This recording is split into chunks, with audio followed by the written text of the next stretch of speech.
मेरे प्यारे हिंदी के प्रतियोगी अभ्यर्थियों, हिंदी वाग्धारा चैनल में आपका हृदय से स्वागत है। इस उम्मीद और अपेक्षा के साथ कि आने वाली परीक्षाओं के लिए आप हिंदी की विधिवत तैयारी कर रहे होंगे और उसी क्रम में इन श्रृंखलाओं के प्रश्नों का भी आप आदि से लेकर के अंत तक अवलोकन कर रहे होंगे, क्योंकि ये प्रश्न किसी न किसी परीक्षा में ज़रूर पूछे गए हैं या तो परीक्षा में पूछे गए प्रश्नों के आधार पर हैं। तो आइए आज हम लोग इस श्रृंखला के पहले प्रश्न की शुरुआत करते हैं।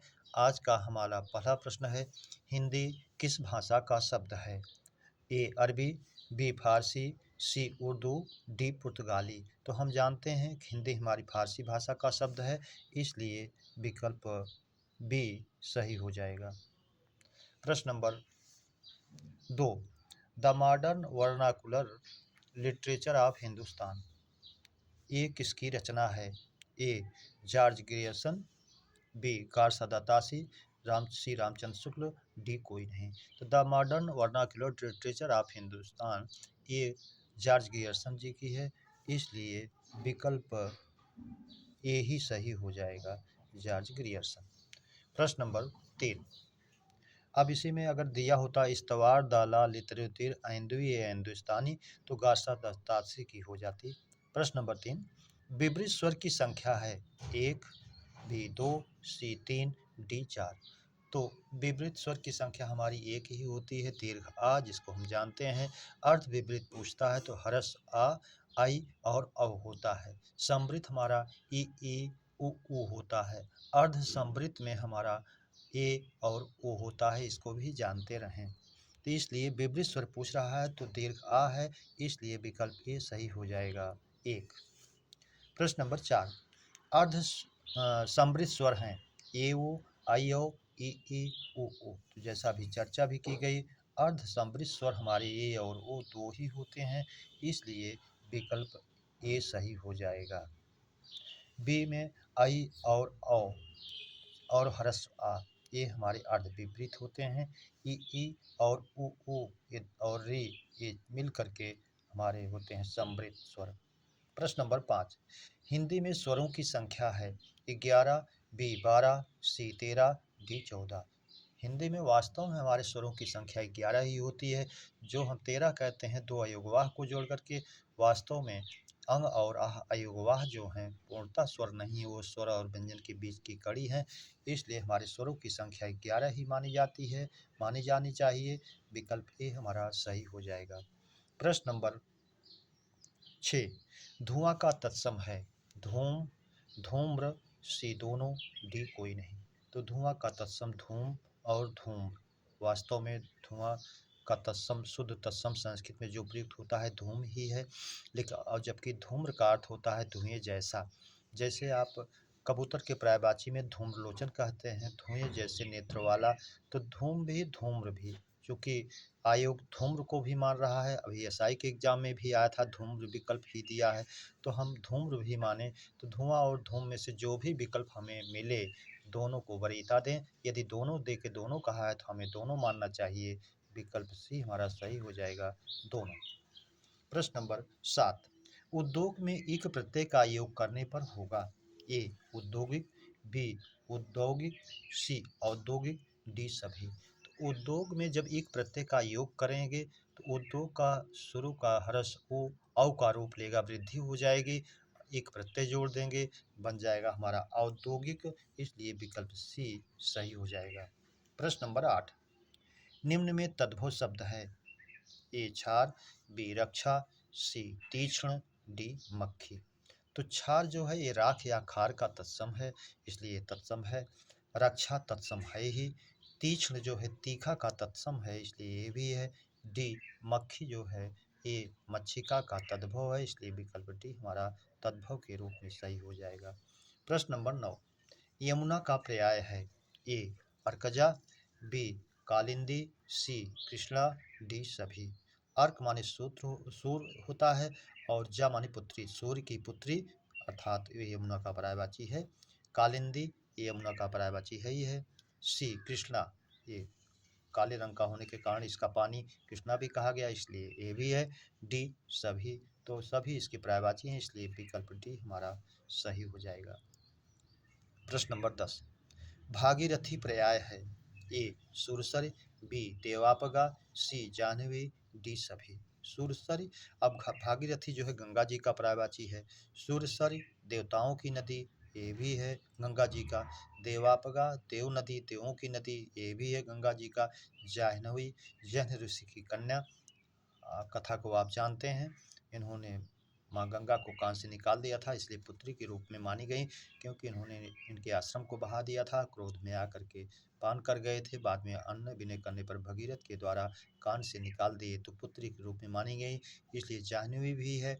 तो विकल्प डी हमारा सही हो जाएगा, सभी। प्रश्न नंबर 11, आप भला तो जग भला में सर्वनाम है? ए निजवाचक, बी पुरुषवाचक, सी निश्चयवाचक, डी प्रश्नवाचक। आप भला तो जग भला, अब इसमें सर्वनाम पूछ रहा है। यहाँ आप जो है पुरुषवाचक सर्वनाम ना हो करके यहाँ स्वयं के लिए आया है कि यदि स्वयं भला है तो सबका भला है। इस तरह से ये निजवाचक सर्वनाम में जाएगा, इसलिए विकल्प ए सही हो जाएगा, निजवाचक। प्रश्न नंबर 12, बेमेल शब्द है? शाश्वत, चिरंतन, सनातन, अधुनातन।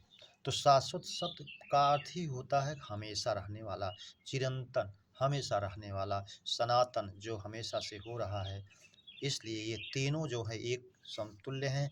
डी जो है अधुनातन, जो है आधुनिकता से, जो आज से संबंधित है, ये भिन्न है, इसलिए विकल्प डी जो हो जाएगा, बेमेल हो जाएगा। प्रश्न नंबर 13, नवीन विकसित व्यंजन या द्विगुण व्यंजन है? यावा, ये अधस्वर है। राढ़ा, यही द्विगुण या नवीन विकसित ध्वनि है, क्योंकि एक गुण है इसमें डा और ढा हिंदी का, नीचे जो नुक्ता लगा हुआ है अरबी फारसी का है, इसलिए दो भाषाओं का गुण होने के कारण से द्विगुण कहा गया। और आगत स्वर है, अंग्रेजी से आया है, या अर्धस्वर है। डी सभी से कोई मतलब नहीं।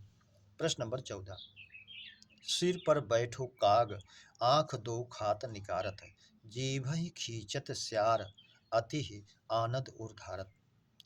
अब इस सिर पर कौवा बैठा हुआ है, आँखों को निकाल कर खा रहा है, जीभ को खींच रहा है स्यार, और ऐसा करते हुए इसे आनंद की अनुभूति हो रही है। इसमें रस पूछ रहा है, तो अद्भुत, विभत्स, करुण, वीर। यहाँ घृणा के भाव, जुगुप्सा के भाव पैदा हो रहे हैं, इसलिए विभत्स रस पैदा होगा, विभत्स रस है इसमें, विकल्प भी हमारा सही हो जाएगा। प्रश्न नंबर 15, उज्ज्वल भाव प्रधान रस है? ए श्रृंगार, बी करुण, सी शांत, डी अद्भुत। तो उज्ज्वल भाव प्रधान रस जो है माना गया है श्रृंगार रस को, इसलिए विकल्प ए श्रृंगार रस हो जाएगा। अगर श्रृंगार ना दिया रहे और इसमें भक्ति रस दिया रहे, तो जब तक भरत मुनि ने 8 रसों की रचना किया था, 8 रचनाएं 8 रस ही थे, तब तक श्रृंगार को उज्ज्वल भाव प्रधान रस माना गया। लेकिन बाद में जब भक्ति रस को लिखा गया, माना गया, तो भक्ति रस को भी इसमें शामिल किया गया, यदि विकल्प में रहे तो उसे भी माने। प्रश्न नंबर 16, किस शब्द में रे का प्रयोग नहीं है? कृपा, ऋण, वृष्टि, आवर्त। तो कृपा में री है, ऋण में री स्वतंत्र रूप से है, वृष्टि में भी री की मात्रा है। डी आवर्त, इसमें री नहीं है, बल्कि रेफ रा का प्रयोग हुआ है, स्वर विहीन रा का प्रयोग हुआ है।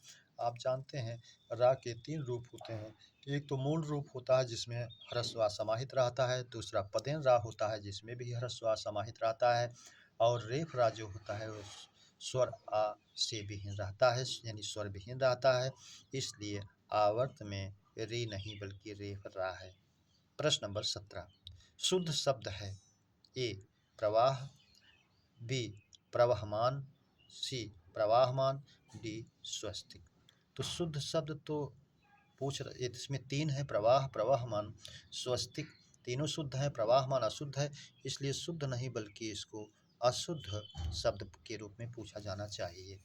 तो प्रवाह भी सही है, प्रवाहमान भी सही है। प्रवाहमान हम बोल देते हैं, लोक व्यवहार में प्रयोग करते हैं, लेकिन ये शुद्ध नहीं अशुद्ध होता है, इसका शुद्ध रूप प्रवाहमान होता है। स्वस्तिक अपने वास्तविक रूप में है, इसको भी लोक व्यवहार में हम अशुद्ध बोल करके स्वास्तिक कह देते हैं, लेकिन वह पूरी तरह शुद्ध नहीं होता है, इसलिए प्रवाहमान ही सही है। प्रश्न नंबर 18, भिन्न शब्द है? 18 में भिन्न शब्द पूछ रहा है। ए चपला, जो बिजली का पर्यायवाची है। क्षण प्रभा, ये भी बिजली का पर्यायवाची है।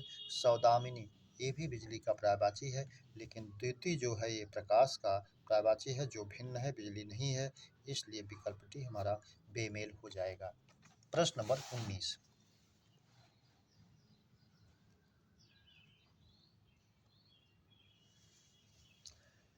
भाषा की पूर्णतम या सबसे बड़ी इकाई है। ए वर्ण, बी पद, सी शब्द, डी वाक्य। तो भाषा की पूर्णतम या सबसे बड़ी इकाई जो है वाक्य होता है, इसलिए विकल्प डी हमारा सही हो जाएगा, वाक्य। प्रश्न नंबर 20। महेश ने कहा कि हरीश स्वस्थ है, कैसा वाक्य है? ए सरल, बी संयुक्त, सी मिश्र, डी कोई नहीं। अब एक प्रधान वाक्य से एक उपवाक्य जुड़ा हुआ है, आश्रित है, इसलिए जो है कि वाचक चिन्ह के रूप में भी है। आप जानते हैं कि मिश्र वाक्य वाचक जो है कि, क्योंकि, ताकि, जैसा कि, जो सो, जितना उतना, जैसा वैसा, जब तब, जहाँ वहाँ, जिधर उधर, अगर ये सब आए तो मिश्र वाक्य में जाता है। कि आया है वाचक चिन्ह के रूप में भी, इसलिए विकल्प सी हमारा मिश्र वाक्य सही हो जाएगा। प्रश्न नंबर 21। पानी गए न उबरे, मोती मानुष चून में अलंकार है। अब इस पूरे दोहे में आप कहते हैं रहीमन पानी राखिए, बिनु पानी सब सून। तो पहली पंक्ति में कोई अलंकार नहीं है, अलंकार केवल दूसरी पंक्ति में है, पानी गए न उबरे, मोती मानुष चून। पानी के जाने पर मोती की चमक खत्म हो जाती है, मनुष्य की इज्जत जाने पर उसकी भी चमक खत्म हो जाती है। चून, यदि चून से पानी निकल दिया जाए आटे से, तो सूखा हुआ आटा किसी काम का नहीं होता है, बेकार हो जाता है। यहाँ पानी के तीन पक्ष में तीन अर्थ गए हैं, इसलिए श्लेष अलंकार होगा, ना कि उपमा रूपक और उत्प्रेक्षा, इसलिए विकल्प ए सही हो जाएगा, श्लेष। अगला प्रश्न नंबर 22। जिस छंद में भाषा, भाव, रस और लय का महत्व होता है वह है। तो जिस छंद में भाषा, भाव, रस और लय जो है महत्व दिया जाए वह एकदम मुक्त होता है, कोई उसमें बंधन नहीं होता है। तो ना वर्णिक है, ना मात्रिक, ना अर्धमात्रिक, इसलिए विकल्प ए सही हो जाएगा, मुक्तक। प्रश्न नंबर 28।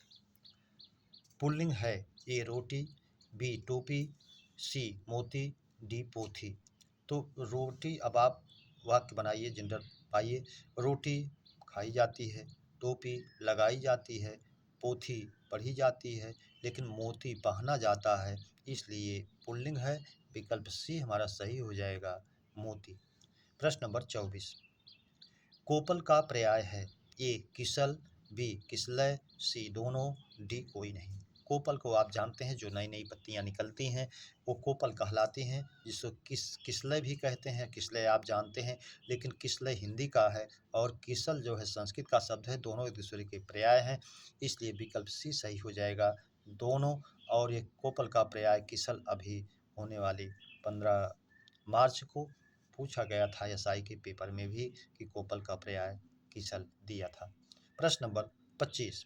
मैं जितना खाता हूँ उतना मोटा होता हूँ में है क्रिया विशेषण, परिमाणवाचक, संयुक्त वाक्य, कोई नहीं।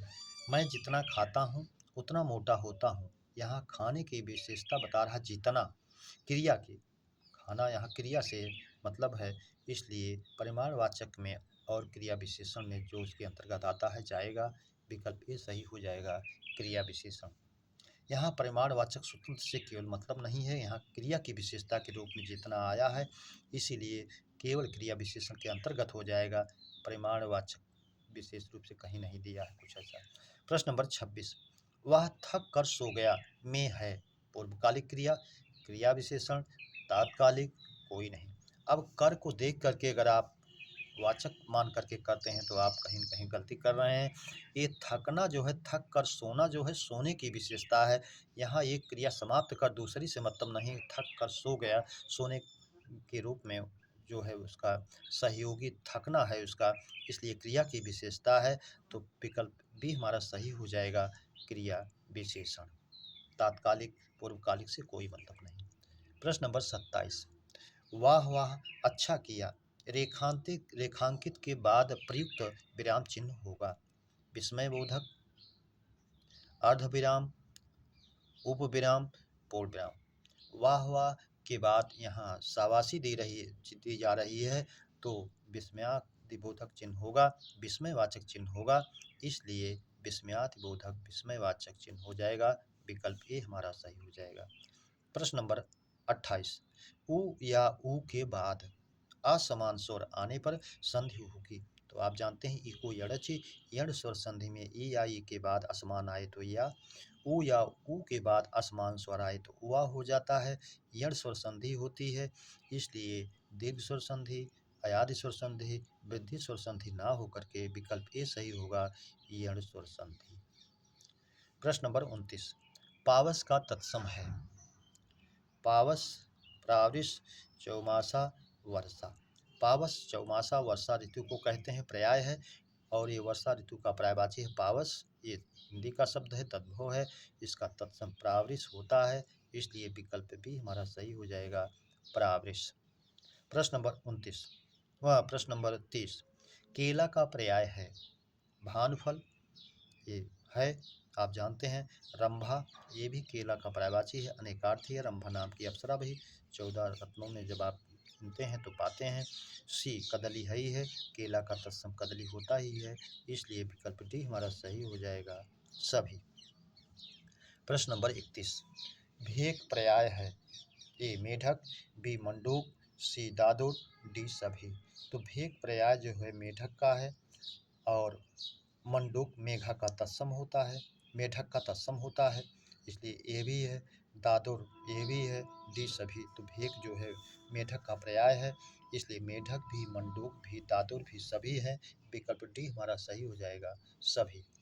प्रश्न नंबर 32, युद्ध करने की इच्छा वाला वाक्यांश का एक शब्द है। युत्सा, युत्सु, युत्स, युवत्स। तो युत्सा युद्ध करने की इच्छा करना, युत्सु युद्ध करने की इच्छा करने वाला, इसलिए विकल्प भी हमारा सही हो जाएगा, युत्स। प्रश्न नंबर 33, टोपी उछालना मुहावरे का अर्थ है सम्मानित करना, अपमानित करना, आहूत करना, सभी। टोपी उछालना, अपमानित करना, विकल्प भी हमारा सही हो जाएगा। प्रश्न नंबर 34, निम्न में वर्णिक छंद है, ए दोहा, बी गीतिका, सी बरबय, डी सवैया। तो वर्णिक छंद में आप जानते हैं दोहा और बरवय ये हमारा अर्ध सम्मात्रिक है, गीतिका सम्मात्रिक है, सवैया जो है ये है वर्णिक छंद है, विकल्प डी हमारा सही हो जाएगा। अभी एसआई के एग्जाम में इसको पूछा भी था। प्रश्न नंबर 35, तमोली का तत्सम है ये तामोलिक, ताम्बूलिक, ताम्बूल, सभी। तो तमोली का तत्सम जो है ताम्बूलिक होता है, इसलिए विकल्प भी सही हो जाएगा, ताम्बूलिक। मेरे प्यारे बच्चों, इस श्रृंखला के प्रश्नों की चर्चा परिचर्चा हम लोगों ने विधिवत किया। उम्मीद करता हूँ श्रृंखला के प्रश्न आपको बेहतर लगे हों, तो अपने मित्रों को सब्सक्राइब, लाइक और शेयर करें। यही उम्मीद और अपेक्षा के साथ सभी को आप लोगों के उज्जवल भविष्य की कामना के साथ धन्यवाद। जय हिंद।